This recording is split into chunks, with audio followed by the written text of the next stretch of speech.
And hello, good morning, Good morning. and welcome to brunch, the first brunch. The very first brunch that's ever happened.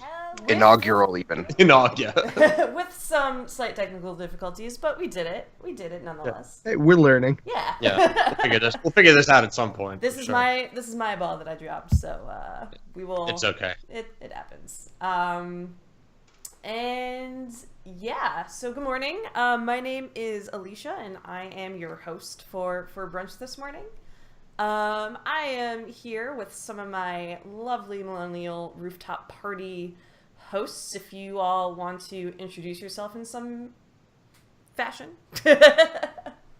I say alphabetical. Okay. My last name? Either way, it's the same, actually. Hey. Oh shit. Yeah. So then I'm Dan. You probably know me as Giant Robot B. I'm Danny. You probably don't know me as Wizam, but that's who I am. Again, Wazam. I'm Mike at DJ MS Paint. Don't sound too excited to be yourself. I seem to be frozen on the video thing Yeah, right you now. are, So you this are is- frozen on my computer. See, this is the problem that I had. If you leave the call and then get back in, it'll fix itself. Is it gonna ruin anything else if I do this? I don't think so. Not you. No. If she does. Okay, I'm gonna leave the call Just and I'll be walk off in right stream back. history. Or, okay, that's not what I said, but okay. Wait, you want me? Wait. No. what? Stop the If video? Alicia's seeing you frozen, oh, for God's sake. What happened? There we go. So much Right, has that happened. was All fun. right. Am I back? Yeah. Yeah. Yes, and now Danny's frozen. Oh, what? It's just gonna cycle now? Just gonna go around Microsoft that? is really good at making software. I just really want us to all acknowledge that. Hey, we're all trying right Yeah. now. We're all doing our best. Except for Skype. Skype is not. Skype trying never right now. tries. Skype, hasn't Skype tried doesn't years. bother. Skype doesn't need to try. Okay, so we have an agenda of things we wanted to talk about this morning, right? There was like whole pomp and circumstance to this thing, right? There is. And I would love to discuss that, but I also would like to get our individuals. Am It's I hard still hosting frozen? and modding at the same time. It's not So that let's bad. just general Are we- brunch chit chat. Are we How gonna are you? sadly have Danny frozen this whole time then? So should I do the same thing they just Yeah, did? you do the same thing. Yeah, let's I'll all do let's the all same drop thing they in. just did. Let's all drop in Riyadh. Okay. So you just dropped out of the call, or did you just turn off your video? If you just drop out of the call and then rejoin. Okay. No, Here we go. I just turned off my video and turned it back on. Oh, Okay. here we go. Everyone's Is that moving. better? Everyone's All right. Hey! Awesome. Yay! moving. We are we are streaming. we are totally Cheers to that. totally amateur professionals. Okay. We're professionals. So now that we're all back, yes, we can start talking about this lovely agenda we have to just have a quick wrap up of what the heck happened this week. So we're gonna talk about 4 major categories, and that's gonna include film, the tech world. We're going to talk some games news, and we're going to have a very special send off at the end to a very special Twitter account that is parting ways.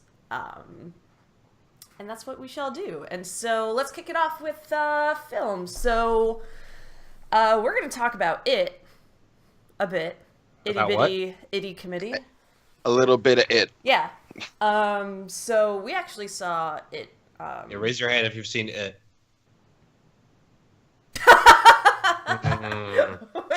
I mean, Alright. I've seen the original. Yeah. I know a Yeah, lot of same. books.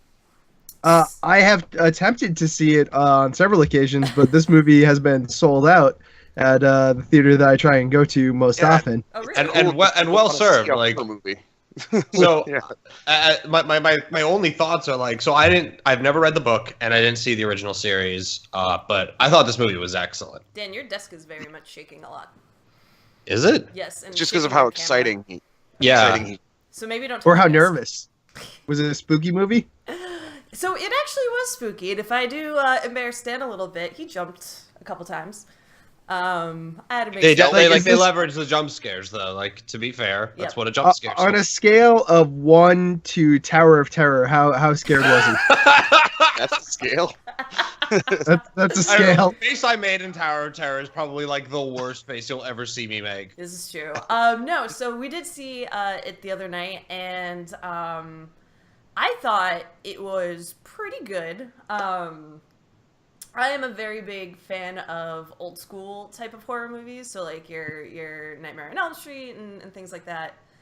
And it was just so interesting to see that like 80s style of horror where it's not like there's no cohesive like actual in-depth plot, right? It's like, oh, a clown feeds off children's fears. And movies like that were always just based on, in my opinion, like we have this idea of what is scary and we'll vaguely make a movie about that. And so it was really cool to see that translated into now speech. But I thought it was fantastic. I enjoyed it. So what's the time period that the TV series took place in? The same place everything that Stephen King sets children in, which is like the 1950s or 60s. Yeah, small town Maine. Okay, like so the book 70s. Is set in the 50s and 60s, and then like early 70s for The kid part of it, yeah. The kid part of it, 50s. So here they scaled it, and I'm thinking this was scaled. I was just realizing this. So it's 27 years is the gap, right? Yeah, so it's the 80s. Yeah, so it's like the 80s, and then I think the newer movie will take place in like today. It'll take place 3 years ago, from what I'm hearing. Okay, so yeah, but like more modern, right? Like the original. Yeah, the original made-for-TV thing did the same thing, so it took place in the time that the original aired, basically. Mm-hmm. Okay, so like the early 90s. Which is fine. It's a pretty scalable I think that story. makes sense. What was interesting about it, like to the point of the 80s thing, is like they really tried to cut down on like special effects and went and tried practicals where like applicable, and so it kept that sort of like old school 80s thing, but like I don't know, this thing oozed Stephen King, like that very it had like such a Stand By Me thing going for it. I mean, like okay, so like Stand By Me and I didn't realize this until I saw the original series of It, because I'd seen Stand By Me a billion times before that, but they're very similar. Excluding, like, take out the Let's Go See a Dead Body and put in a demon clown. It's like it's just like the same story almost. It's about a group of losers. If Stephen King could, like, Stephen King's like entire body of work could be said to like make any recommendations for a living, it would be don't trust small town America. Like, never. don't go to Woodland, New England, which is so odd. It's literally my biggest fear. Well, yeah, I mean, like, I'm scared of upstate Maine too, but like Stephen, like that's because I read Stephen King books. I'm scared of anywhere that's not a city at this point in time. Yeah, isn't that ironic? I remember in the 90s, it was just like, cities are terrifying, and now it's just like, I don't want to go anywhere near the woods. Yeah, no. Now they're my safe space. They're walls that I've built around so that I can avoid the murderous sewer clowns. Jokes. But real talk. So it's doing well. It's doing extremely well. It opens with 123 million at the box office, which I'm not super into box office numbers. On the scale of like one awesome, how good is that? That is insane numbers for a horror thriller movie. Because horror movies don't make money these days. These movies are generally pretty cheap. It broke several records for like the September box office. For September box office for opening weekend for a horror movie. I think it's only second to like the Purge 2 or something like that. Yeah, it was the Purge 2. Yeah. Big horror movie sequel thing. But yeah, it's at 179.2 million at the box office right now. Nice. And that's after 3 weekends. This is like a bit of a stab in the face to like some of Hollywood's like, you know, incessant bitching and moaning like, oh, the big films aren't worth it anymore. It's like really hard for us to continue like making money, yada yada, right? This lower end of the budget spectrum is raking in good stuff. Yeah, what you've seen. Sorry. What you've seen in recent history with horror films, but as somebody who used to just go see every horror movie, it didn't matter if it was good or bad. It's just like, it's out. I love horror movies. Let's go see it. I saw Oculus. Oh God. I saw Ouija in the theater. Like I saw man. everything. And then suddenly, like, It Follows and Get Out, these like actual scary in your brain scary movies, like I remember from being a kid, like the first Nightmare on Elm Street and The Shining, just like really get into your head and face like core terror rather than just spooky ghost girls. And it's awesome to see that is succeeding, and people are starting to pick up on what actually is scary rather than what just makes you jumpy. Yeah. And that's it seems like this is another like the Babadook. That's just scary because everybody hates their kids. So what's the order? It's It Follows, Get Out because it's following you.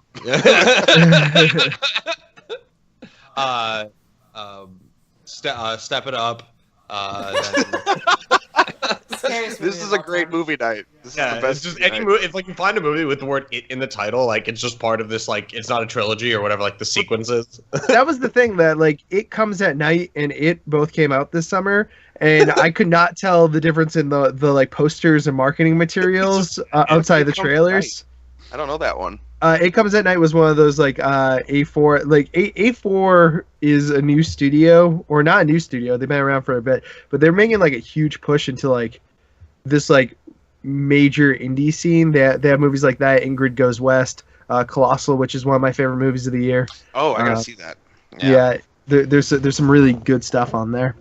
Cool. But I think what's really spectacular about it doing so well is that it kind of goes like against everything was saying over the course of the summer. So like, what do you mean? Like that we're seeing like a decline in the attendance of the big summer blockbusters, or? Yeah. So this 2017 was the worst record since like 2002 for Hollywood movies. Like for something that's generally gone up or only dipped a little bit, like this has been almost like a huge crater in terms of. I wouldn't even say quality because I think there were a lot of quality films this summer, but in terms of revenue, yeah. In fact, I have the top 10 for both years. So the actual top 10 list for the summer of 2017. This is domestic. This doesn't include international box office releases. But number 1 was Wonder Woman, followed by number 2 with Guardians of the Galaxy 2, Spider-Man: Homecoming at 3. Despicable Me 3 at 4. 5 was Dunkirk. 6 was Pirates of the Caribbean 5. 7 was Cars 3. 8 was War for the Planet of the Apes. 9 was Transformers 5. And 10 was Girls Trip.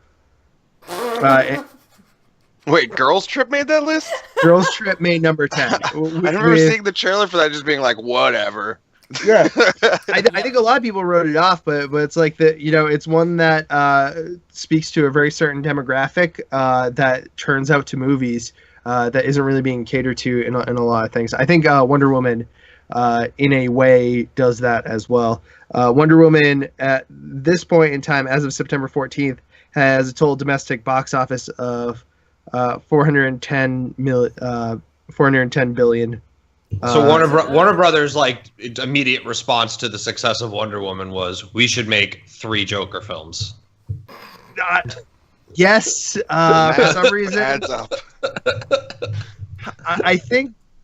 I don't know. I've also. I'm trying to chart like the logical thing. Like, all right, so we made this Batman and Superman film. How'd that go? Not so well. All right, maybe the Suicide Squad film. How'd that go? Not so well.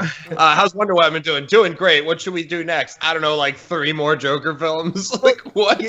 You say that, but at the same time, like I tried to go see it last night and ended up seeing American Assassins, which is by far one of the most. It is quite possibly the worst movie I've seen in years. That's saying something. That like is offensive on a number of levels. Oh wow! It's complete trash. But before they had a trailer for Justice League, and I was surprised to see how much they were focusing. Not really surprised, but like they're focusing a lot on Wonder Woman in the promotion of this. Yeah, well, so like we saw the trailer for that too, and I didn't realize that like Superman is like considered in absentia for that universe at the start of this. film. He died at the end of Batman vs Superman. Yeah. Oh, Yeah, okay. Spoilers for Batman. Hold on a versus- second. With that, yeah, I'm gonna call bullshit on Superman died. because I read a few comics, and I'm pretty sure that Superman doesn't fucking die, even when he dies. He does wear a stick-ass mullet, though. Superman. Yeah. You know he's got to show up in this movie because he's on the poster. But Well, like also like the end of the trailer. So speaking, the trailers in front of this movie made me like want to gag. Disaster Artist. Disaster one, Artist was like maybe the best one in front of that movie, but like watching the trailer for Disaster Artist is like about as painful as watching The Room because of how spot on it is and how much it makes me think of The Room. Like I'm so shocked at how well James Franco seems to be doing in this role. I'm excited for that movie. Did you read the book? I want to do like a machete order kind of thing, but instead of like doing the movies in order, you'll actually slice up both films to have the parts of Disaster Artist that are from the film like interspersed with those scenes in The Room. That's pretty good. I think that would be a really great viewing experience. In my personal opinion. We also saw the trailer for Happy Death Day. I saw the poster for that. I was confused. Fucking film. So if you don't, do you know the premise or? No. So the entire premise is that it's essentially Groundhog's Day, right? So this girl wakes up every single day and it's her birthday. And at the end of the day, she gets murdered. And she has the theory that if she figures out who her murderer is, this will stop.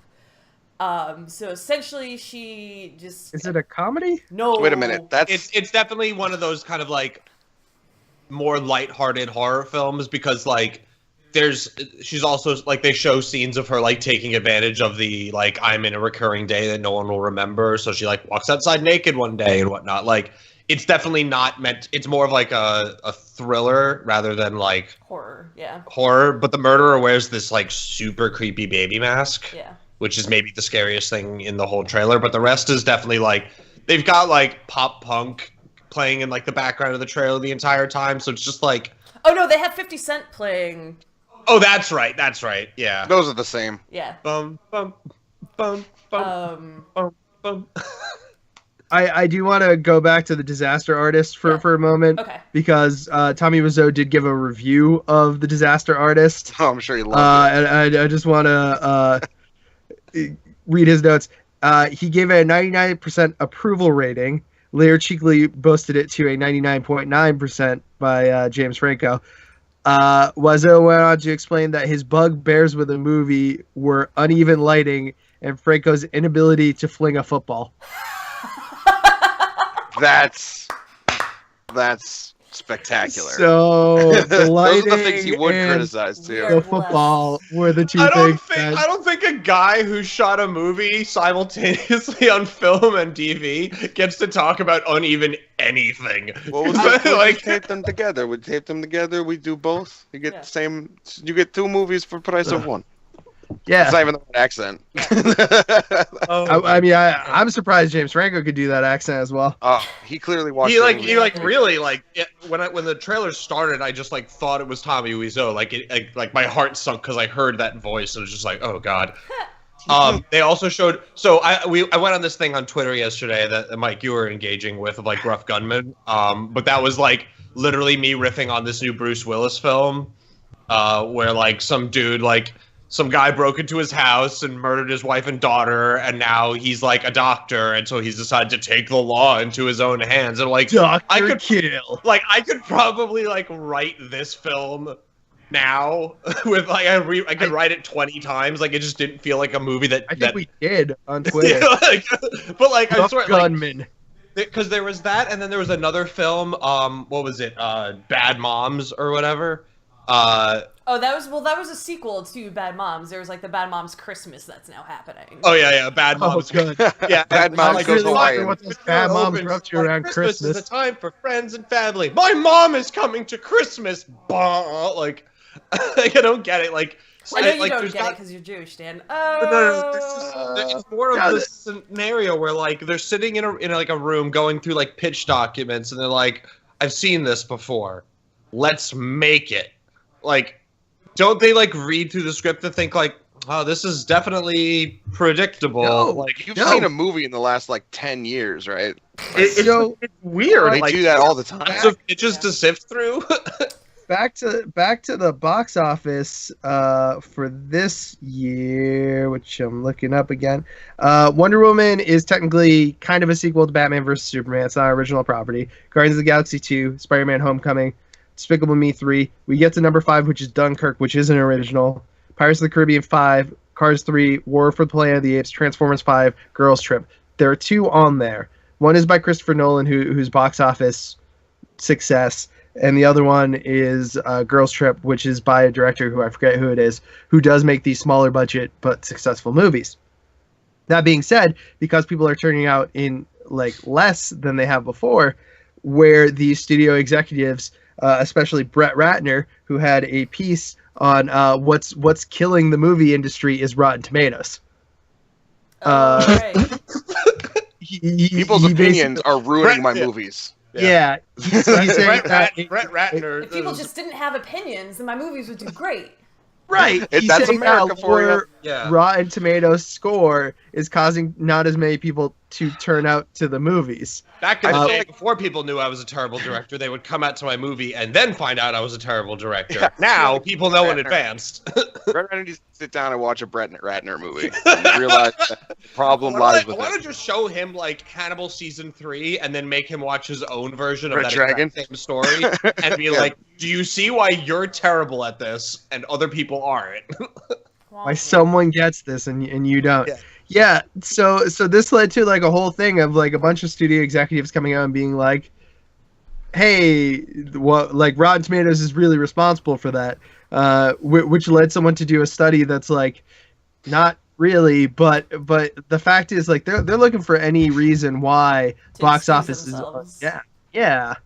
And But it's there's just so many the problem with that is that there's so many extenuating circumstances other than Rotten Tomatoes why your movies are not good. Mhm. Like every time I've ever read a book about like how a bad movie gets made and released, it's always mentioning it's just like it's a miracle any movie is good because of how many hands are on it. Yeah. So it has nothing to do with the like they use Rotten Tomatoes in trailers now. Like the score will pop up. Like I know that they showed that for It. Like it was certified fresh. But Yeah, so I it just can be used, like, it's a double-edged sword there. Like, it can be Because- used to promote a film if people like it. right. But Right. at the end of the day, isn't Rotten Tomatoes just an aggregator of all the reviews, right? No, that's what the- Metacritic.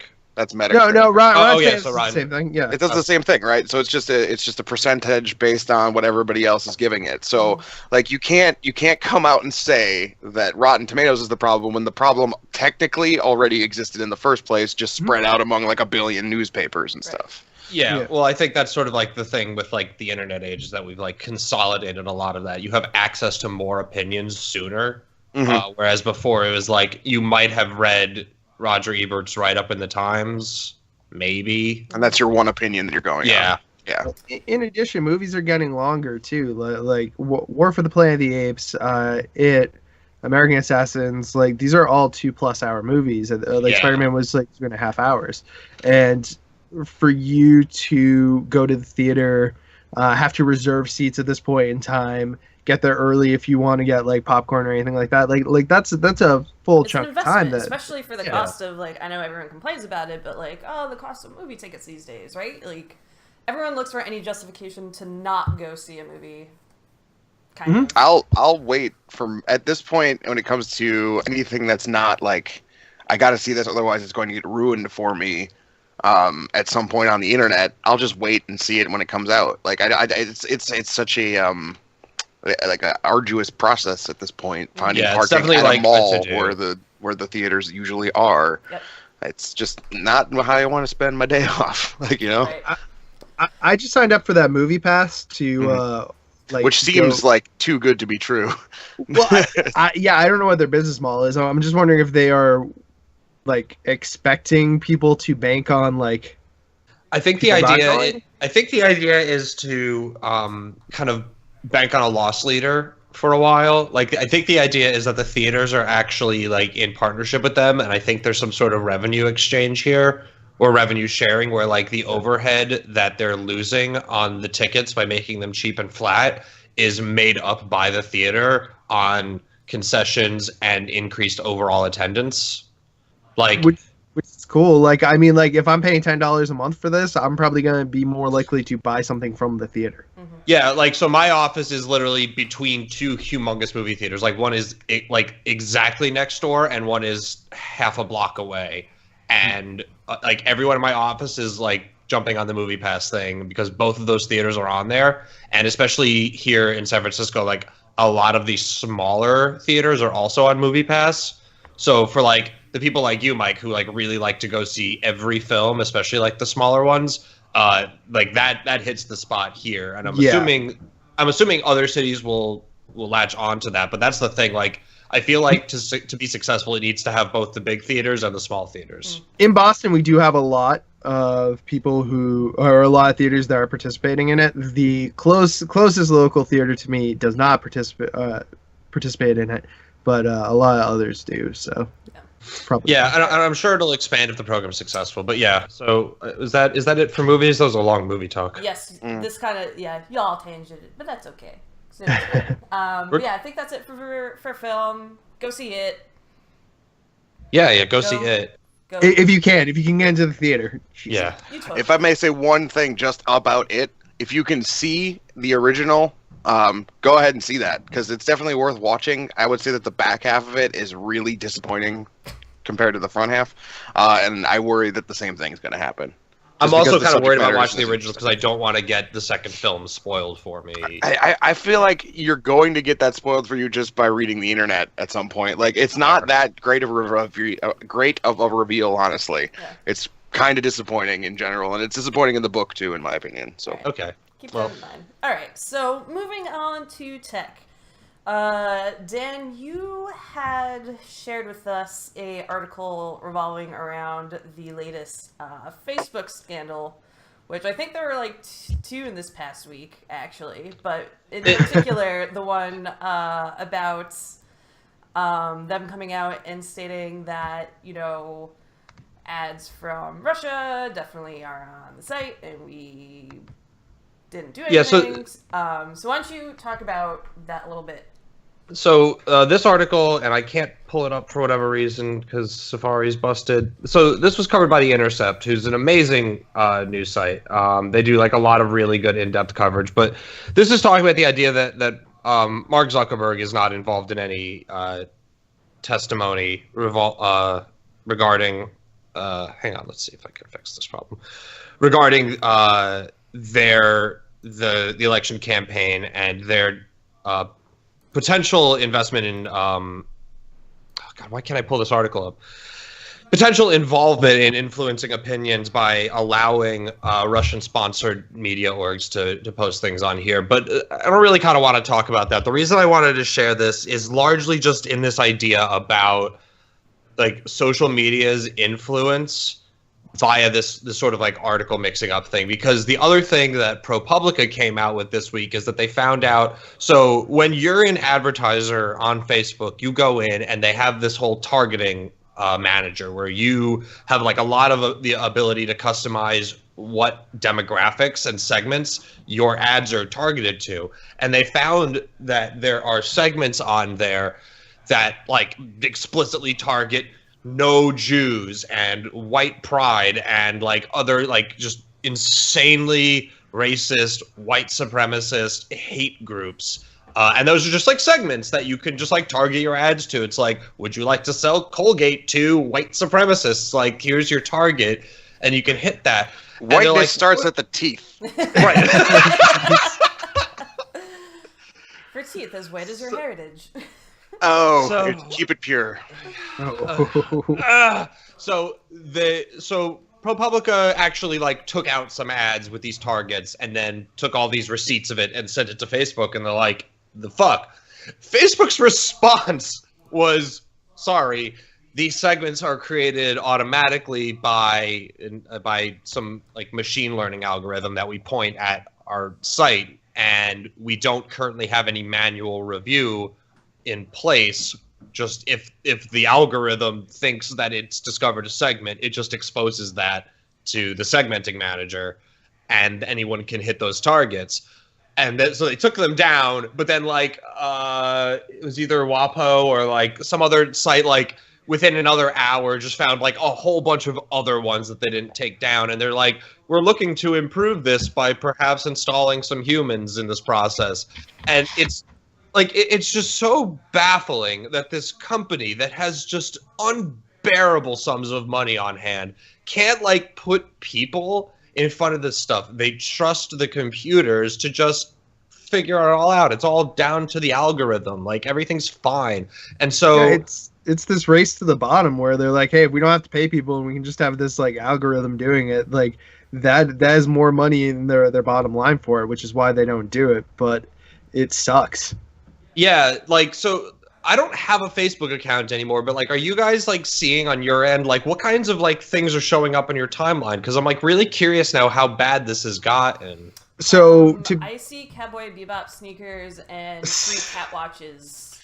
Right. I can only speak through my girlfriend who uses Facebook far more than I do, which is still not that much compared to some people, it seems. And it's stuff she sees on Etsy just like shows up in her feed all the time. And yeah, cat photos. But Like, if you're that's thinking about our demographics, right? Like, I don't think we are necessarily the ones that are going to be targeted with like. So we're doing this real time. We're doing this real time. Going onto my Facebook page, which I only use my Facebook for like getting invites to things and sending invites to things for my coworkers because I don't like my coworkers having my phone number. So this is kind of the way around it. First of all, the Facebook. Wow, the Facebook is just a bad website. Man, This is Mike just still a calls bad it the website. Facebook, by the way. Mike still It calls was the Facebook when it started. It's- I see ads by like I'm confused why an ad is on this site because I see things that like other people like, which right now I see Blizzard as one. On the right, I see a podcast for suggested pages called "And God Created Podcast." That does have a little Jesus with a microphone in front of him, which is weird. Please just be like the fan podcast for And God Spoke. Oh that man, one film. that one film. I have an Xfinity best offer. I have Amazon is That's trying to definitely sell an me. ad. Amazon is trying to sell me a PSP, PlayStation Portable 3000. Good job. What? I'm confused as you are. You know you want it. It says So best Facebook seller. doesn't have a read on you. Like you should like feel really lucky now. It doesn't sound like Facebook has a grip on you. Yeah. It's sorry. I wanted to click on this ad because now I'm just curious about this PSP. It's $114 for a PSP, which seems like very high for whatever the current one is. Yeah, I mean, For a like console, my you Xbox basically can't One buy is worth games. 125. So getting back to the problem of the algorithm. My Pillow. Right? So this has been a thing that a lot of people have been talking about lately, right? Is how algorithms can become inherently swayed or racist or sexist and things like that based on sample data and who, in fact, is writing them. Yeah. And I feel like this is now just another case to be like, maybe before you put an algorithm out, you should maybe think of ways in which these things can go wrong, which doesn't seem like a thing that Facebook really likes to do, or really a lot of people like to do. Yeah, because I think to Mike's point is like the overhead. That's like there's an expense associated with making your tech like a bit more humane. But like, so we had the Apple presser earlier this week, right, where they announced their new phone, and the new iPhone X has Face ID, which replaces like the Touch ID on that phone. And there's an interesting article about the camera up there. Like the front-facing camera is almost entirely a Kinect. Like it's basically just a Kinect in your phone, and so it's used. It's like reading. Yeah, Yes. so you can just play. Yet. And make the emoji do the just anyway. So they're like talking about how they trained the sensors by like they went to these people and had them make artificial faces that looked like faces in the thing, so that they could ensure that the sensors could tell the difference between a human face and an accurate replica of a human face. Finally, Hollywood's doing something good. So they showed all these like replica faces that they used, And they're all white. They're all white. Like, and I'm Apple probably went through the extra like mile to have like a variety of color of skin color types to test that. It's just they're displaying their sample data, and it's not a reassuring set that they're demonstrating to the public because it's also men. It was just like all bearded men. Not bearded, And so but and it, I think they were primarily male faces. Yeah, wasn't there an but issue with the Apple Watch 2 when it first came out, where the heartbeat sensor wasn't working on darker skin tones or something like that? No, tattoos. Tattoos, that's the one. Yeah. Okay. People with tattoos. Yeah. It still doesn't really work with people for tattoos. that sort of makes Yes. sense because of how tattoos work and how that sensor works. Yeah. But there's like, there was a video we saw earlier of like one of those automated soap dispensers that you put your hands under, and there was just like there's two people there, like one like a white guy puts his hand under and he gets soap, and then a black guy puts his hand under and it just like flat out doesn't respond, and it's like just lazy calibration on the part of that sensor where it's like whatever it's looking for isn't working. And it's lazy tech that's boiling things down to machine learning. And at a macro level, like a soap dispenser is like, okay, that's an easy problem to solve, and it's not like hurting anyone, I guess, like unless some microbacteria kills the world that way. But like on Facebook at like a macro level, the lack of like human oversight means that computers just now make ad segments for white supremacists, which enable white supremacists to reach each other more accurately, organize more effectively, and that's bad. Like, that's bad. They shouldn't be allowed to organize. They shouldn't be encouraged to organize. And the systems are enabling that because they just leave it to the computers who don't know any better. Well, it's the double-edged sword because you want people to come together and connect, and like that's one of the big things for the Don't want white internet. supremacists too. I think white supremacists should like not have the same like access to information. Right. But like how, like that is such a hard thing to be like. Well, here's how we limit it. And it's one of those things that's like when they find out and when it's brought to their attention, they do react to that. So good on them for that. Like if there was only a way that it could be a little bit more preventive. But they can find some more preventative measures for doing that. It But, is like, sort of the lack of being proactive that is the Yeah. issue in my mind. I think we can all that- agree that computers it are goes- probably a mistake. it goes to the point of like, to not switch gears completely, but with Destiny 2 coming out and they had those gauntlets in there that had the racial Stand, yeah. the racial thing on them, that it was a meme that got picked up by white supremacists. And it's just one of those things that like in an ideal world you would have had a more multicultural team who was working on everything and overseeing everything.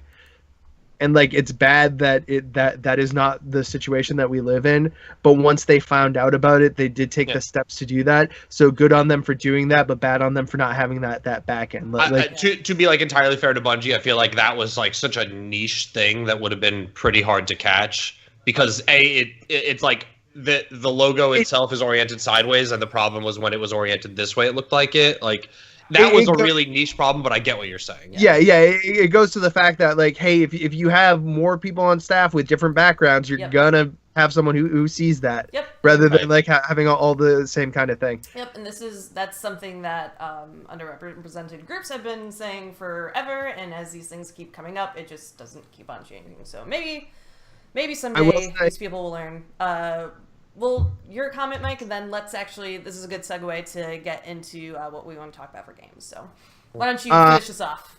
Yeah, so I have another sponsored suggested post for Bodycoon models are highly realistic, articulated figures created with the artist in mind. They're constructed with over 30 articulated joints, which make it even easier to recreate a desired pose or action. These are anime figures. They're trying to sell me anime figures. Well, Why do you want anime figures? I mean, like, I know that you're like a huge collector of anime figures, but I'm really glad that Facebook has no idea who I am. It's really I really like who Facebook wants you to be.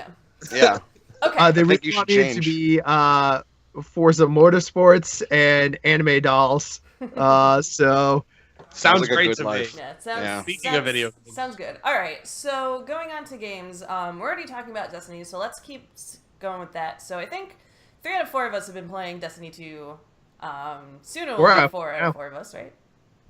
Oh, I've played it. Oh, I you got have played it. yesterday. Okay, I wasn't sure if you did. Yeah. So, yeah, we've all been playing Destiny 2, and everyone seems to be really freaking out about the change in shaders in the game.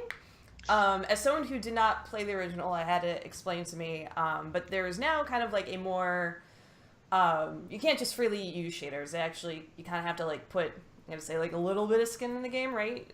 In terms of it costing resources and not being able to apply them throughout. Pay for them with real money. Yeah. So I'll break it down because like Mike and I played the old game. So the way it used to work is you got shaders. You had like you could have just infinite numbers of them.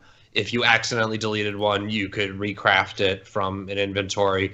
They were only applied at the global level, like to your like self, and it just kind of like broadly applied the shader to your thing. There was no cost to install it, and they were multi-use. So like if you de-equipped one and re-equipped another one, you kept the one that you just unequipped. And they were free. They were like pretty broadly accessible. In the new game, what we have gained is sort of potential for deeper customization. Shaders can now be applied to individual items. Every gun that's not an exotic, or like rare or above all weapons, and rare or above but not exotic exotic gear, like your wearables, can be shaded. And you can have different shaders, but the shaders are one-time use, they cost glimmer, and there's kind of like no guarantee that you'll have like a recurring or stable supply of a given shader over time. Like I've got some shaders that I have like 15 of, but some that I'm like down to my last one because I've used them and I haven't been able to replenish them. And there doesn't seem to be a way to craft shaders from glimmer, which is odd because you can do that in this game for exotics. And I know at least exotics you can recraft from the vault. Yeah, exotics are the only thing that you can recraft. Yeah, so like it's kind of like odd that you Real can't like blueprint. recraft shaders, which would be like, I think if you added that would kind of alleviate the problem. But you can use dust to buy what she has, but what she has, but if she doesn't have what you want, then you're fucked. Yeah. She being Tess Everest with the Eververse, you can use gold dust to buy shaders from her. And then the rest are all like drops or faction rewards. It's it's the worst part of a pretty good game. So like it's one of those things. Yeah, no, that's true. Yeah, that's become this kind of focal point of being like, oh, this isn't, and like there are a lot of reasons why that is like Luke Smith, who's one of the lead designers, or it's like his project. Yeah, he's the lead on the game. Yeah, a long time ago, he used to write for Kotaku, and like he did a whole piece about like how bad it was that Oblivion Elder Scrolls was charging for horse armor, and then like this comes up now. So how the tides turned. Yeah, it's totally one of those things that like this is probably not his decision. This is probably not one of the team's decision. This is probably more of an Activision. Hey, we need some way to continue monetizing this. Which, like, fair to them, if they really actually want the game to be what people want it to be, which is, like, this very consistent rollout of content and not this, like, year 1, end of year 1, year 2, end of year 2, year 3, end of year 3 kind of thing where it's, like, sporadic, small amounts of content buffs. They want, like, to consistently be rolling out stuff. You have to keep funding the game. I'm, like, absolutely pro funding Destiny's continued development. Like I play lots of games that I consistently fund. Like, we play Heroes. Mm-hmm. I can't tell you how much of Blizzard, like how much of my money that Blizzard has at this point on that one fucking half game. Of paycheck. That's fair. Like that's reasonable. They get that. He's like, got an alimony set up with. It's like I just have over a to dartboard of all of Blizzard games to throw a dart at, and whichever game it lands on gets like $100 that month. Guess I'm getting StarCraft this month. Yeah, I don't know how to play, but why not? So like I'm like all in favor of that. But like the thing is that you can get them in game for free. Well, and then you have to spending the glimmer is the weird part to me. Like, why do I have to spend the in-game currency? Which doesn't make any it's fine because I've maxed out Glimmer 3 times in this game already, and I just had to buy a bunch of like weapon mods just to like bring my total down so I could keep getting things. It's like the in-game currency model is broken, so I'm not as concerned about that portion of it. But like they had such a good pay for model in the old game that was like, hey, do you want these like special emotes? But they came in like chests of variety, like so there was like a bit of a loot chest kind of like gamble with it that was exciting in a way. In the old game, you could just buy emotes, or you could get one of those things that had like special gear that you could infuse to be better, or these. They did kind of have the shader thing with the glow stuff to make your armor glow a certain color. Yeah. They had some more clever ideas in Destiny 1 that I feel like Destiny 2 had for that monetization. Yeah, it's again to your point, like I finding flaws with this game requires me to like really start nitpicking. Realistically, the story is still kind of like dumb, but it's at least complete in comparison to the first game. Like I can tell you the elements of the story and what happened, which is definitely not something I can say of the first game. I will say that for me, Taken King is still the best storytelling that Destiny's ever done. But not in game. It was in game. What storytelling? What's the plot of the Taken King? Well, the Taken King happened after. Here's the question: is that I don't know how much of this is like after playing year 1, going into year 2 kind of stuff happened, but like after Crota died, the actual king of the Taken, his father Oryx, the Oryx came for an invasion, and that's all about taking down Oryx, who's trying to wipe out the reef, kind of stuff. So it's that's basically what it is. They find the new Taken power and they start killing people. They don't really get into like where the Taken power comes from, like what he stole or how it works or what it is, or well, maybe we'll get that answered later in Destiny 2. Well, so in Destiny 2, they started addressing that a bit more. Like we encountered Taken, and all the characters are like, "That's odd. I'd have thought they'd have like gone away because we killed their ruler." Like, which I kind of wished was the case. Like if they just got rid of the Taken. There's a lot of very interesting things about Destiny 2. Destiny's 1 story brought you through everyone, and everyone felt like they had a purpose. Destiny 2 does not feel like the Vex don't really have a purpose right now other than to be a different type of enemy. Well, so the Vex came back into play by virtue of a different story, which I thought was interesting because it actually gets into older Vex stuff, right? Like we set like stuff. Golden, like the Exodus Black, I think is the most interesting like part of Destiny 2's story. Like this Golden Age ship that was like the first like real like human expedition to a foreign place. It found an uncharted planetoid. It landed on it and found the Vex. And this is actually like humans' first encounter with the Vex. I think the post-story side content is the most interesting and more Destiny 1-like stuff. Destiny 1 had an air of mystery about it with everything that was going on. Like it didn't have to explain everything to you. Well, because it didn't have anything to explain. Like that's the thing I was gonna say. Is like it's all so vague and like the least defined MMO world I'd ever stepped into. Yeah. Like you go into World of Warcraft and you're like, oh man, this is a world. Like there's all kinds of crazy stuff happening going on. And there's really like more than 5 NPCs. It is like a set piece. Like it looks really great, and there's like vaguely things that you're like, okay, this represents something, but it's definitely not like. Yeah, like you said, like it's not a world, Danny. Like I would agree with that. It's not really like a universe that I'm like, I feel this one feels less of a universe than the first one did. Interesting. I can't get behind that at all. Like the first one felt like it. Like Destiny in aggregate, the combination of these two games feels like pieces of a sci-fi universe that someone threw on a table, and now they're very slowly trying to like coalesce those pieces into some sort of like arc that you can follow as a narrative. I don't disagree about that. I think that they had a lot of pieces in the first one, and I felt like this one was a more self-contained one-part story. Also, you guys didn't read the grimoire, which kind of fleshed out a lot of But background. that's the thing. Like, I want to focus only on the in-game narrative because If you're only important. focusing on the in-game narrative, then yes, Destiny 2 does a better job of doing that. But there was something about Destiny 1, and it's like very weird kind of way of going about things that like made it special. Did it like an MMO though? I mean, like you're talking about the little like grimoire cards that tells you like the background story on certain things, right? That add more info about the world.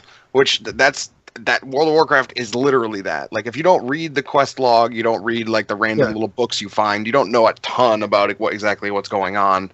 But it just also felt like I was gathering more information just by wandering through the place than I ever did playing Destiny 1. Like it just everything felt. There's some neat things in Destiny 2, like as possible. when you're walking around, they did this in the first game a bit. You're walking around some places, like even the tower is actually a really great example, and you'll suddenly see like the ghost flicker up in your top right. It'll just go whoop whoop whoop, and it's like not meant to really catch your attention that hard. But if you're looking out for it, that usually means there's something nearby, and you scan it, and it just says investigate. And the ghost looks at it, and then a couple seconds later comes back, and he tells you like this little story. Like there's one in the tower where it's like. This is from like a construction worker talking about the area downtown, like rebuilding buildings. This like everyone got hit by the invasion. It's doing a little bit to expand the world and make it a bit more human, because they're these little tidbits that just like don't matter. But what they do is they kind of remind the player that this is a place that people supposedly live in, and this attack was massive, and it hurt people, and it wasn't just this incidental explosion saves the day, yay! Which is why the end is a little bit disappointing in that term, because like there's no consequences. Like I don't want to spoil too much of what happens at the end of this because Danny hasn't played it, but it doesn't feel like we were progressed any. In terms of like what I want from. Well, so we didn't progress technically because that's not the design of the plot. The game decided to use everything you earned in the first game as an emotional bargaining chip for the entirety of the to give this plot gravity. But obviously everything about this story is a setback. So the best you can hope for is at the end of the game we're back to where we started, right? Yeah. So that's kind of baked into the premise, I think. Like I don't think you should have expected to progress. It would have been nice as a starting point for wherever this next chapter is. I feel like the next stuff, like what the end of this game leads into, is going to be the stuff that you're looking for. Yeah, I think so. I mean, the other piece of this to like Destiny 1 versus Destiny 2 is that Destiny 2 is easier overall. Like Destiny 2 does.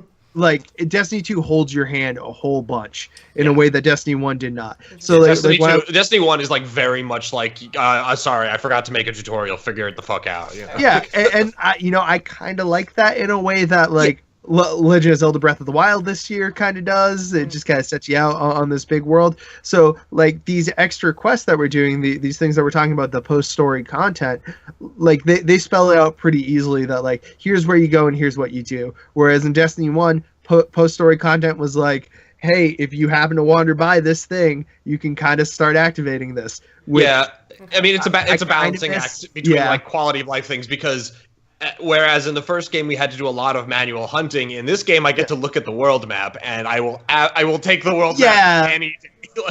All right. So we have to wrap up on Destiny. I want to talk about one other thing. Maybe we can do it very quickly, and then we have to move on to our last topic and then wrap up the show.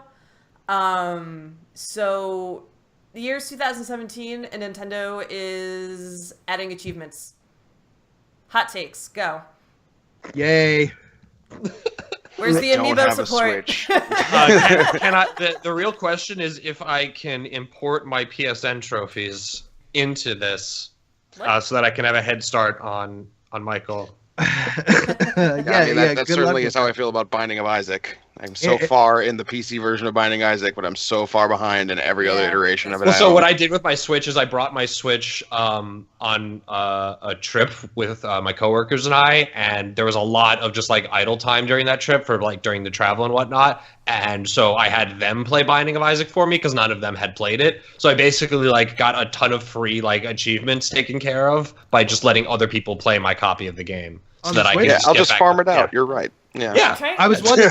I was looking at the Switch the other day for like playtime, and I'm like, why are you at 20 hours? Well, like it's just one of those things that I'm like, well, how did you put 20 hours into Binding of Isaac so quickly? It's But that good. I'm when achievements first came out to the 360, I kind of thought it was stupid, and then I got like really into the idea, and like on PS4, the trophies, since I switched kind of my main console from 360 to PS4, the trophy system, I was really into it for a while, doing like trophy battles with Damien, and then I kind of fell off when I got the Switch because I'm like, oh, there are these other games. But what's really nice is it's almost like a tracking system that I can be like, oh, we're both playing this game, we're both playing a single player game, or we're both playing a multiplayer game. I can see what you've done and then ask you about that, or you can see what I've done and we can get that. Or it's like a nice way of being like, hey, I get to World 2 too, so we can both talk about everything within those parts. Mm-hmm. Whereas on Nintendo, it's basically like, you've put X amount of hours into this game, and there's not a lot of like, I don't know what you guys are doing on the Switch outside of like asking. It's very much back to the thing where like Nintendo just doesn't understand what these things are for. They're at the sorry, go on. Do you think that it was partially so the Switch is starting to get a lot of these AAA titles now? Do you think it's kind of like the that link to make those successful, right? Do you think people would buy Doom on the Switch if there weren't achievements? I mean, yeah, I think people will buy anything on the Switch. Yeah, I mean, it's kind of proven at this point in time that they don't need an achievement system to do that. Mm-hmm. I think it's just one of those like niceties that comes with it. To your point, though, it actually might have been the developers who like, we don't want the game on the system if we can't have the achievements. Like the developers might perceive some value in achievements. Have they said what they're called? No, well, so this. I'm hoping stars, because that's the logical leap I made in terms of Nintendo. That makes sense to me. Coins and stars. Like, it's just always coins and stars. That's all they do. I mean, that's the universal Nintendo thing for me. It's coins and stars. Yeah. We don't know if this is actually happening. This is just like in an AMA with a developer. They kind of offhandedly mentioned that Nintendo was working on an achievement system for the last 10 years. Yeah. Okay. Well, we'll see how that shakes out. We'll see how that shakes out. So we're gonna wrap up with our send off of this really great Twitter account that, if you have not heard of it so far, Kaz Hirai CEO, which is a parody account of Sony's CEO in real life. Yeah. They have announced that they are retiring after the E3. We've lost Michael. Oh no. He's back. He's back. Hi, sorry. It's all right. And so we just thought we'd reminisce with a few of our favorite. Yeah, so to clarify, the guy who runs the Twitter account, he posted a message saying like, I realize I haven't been posting a lot lately. It's kind of hard. Like, I don't know how many Last Guardian jokes I can make anymore, considering the game has now actually come out. He said. He would like to do like actively participate in one more E3 and then shut the account down. So he like there's a couple of like of these joke accounts. There used to be one that parodied Reggie Fils-Aimé, which kind of like fell out, and then we have Porygon News. There's like these fake like Onion style parody accounts, but they're really funny for tracking against like a lot of press events that happen in the gaming space because they're providing lots of like real time commentary and jokes. And this has been one of like the better ones, I'd argue. It's definitely been a lot of fun. The other funny thing is like, it's really weird to think about this in terms of like a cultural thing that like a Twitter account is ending. Yeah. Yeah. Like it's because it's a piece of performance art, right? Like it's not like a person. This was the first time this week that someone saw that, and then the second time was the guy who runs the parody. From the newsroom. The newsroom account. Yeah. The guy from the newsroom was quitting too. He's like Will McAvoy. Yeah. James McAvoy is an actual person. McAvoy. I was gonna say James McAvoy, but it's just really funny that we've gotten to this point where like these Twitter accounts feel the need to sign off. Yeah. In a way, because like in the Wild West of Twitter, it was just like, oh man, do you remember what happened to like emo Kylo Ren? No, because he just like stopped. Yeah, the Donald Duck Twitter account did one, and then it was done. Like, you don't I need think any my more than favorite was that. still the Stevie Wonder one. Yeah. Like, Okay. So let's. Sorry. Just to get back on track, let's actually look at what we have for some of these good here contents. got some fun of me. Yeah, I have them up on the screen now. One of them So- like was really great. Is Mario Kart 8 has a mode where you can play with everyone who owns a Wii U. It's called single player mode. Aw. Too real. When you had sent, it appears that if a game gets delayed long enough, it automatically turns into The Last Guardian, which has the Final Fantasy demo image with the white little animal thing compared to The Last Guardian box art. I had a couple that I found. That's like one of his best ones easily. Like that's so incredible. I don't know. So I love this one from 2016. What has been your favorite game of PSX so far? And it's a poll. Option 1 is Knack 2 with 5%. Option 2 is Knack 2 with 4%. Option 3 is Knack 2 with 5%. And the winner with an 86% is Knack 2, baby. Woo!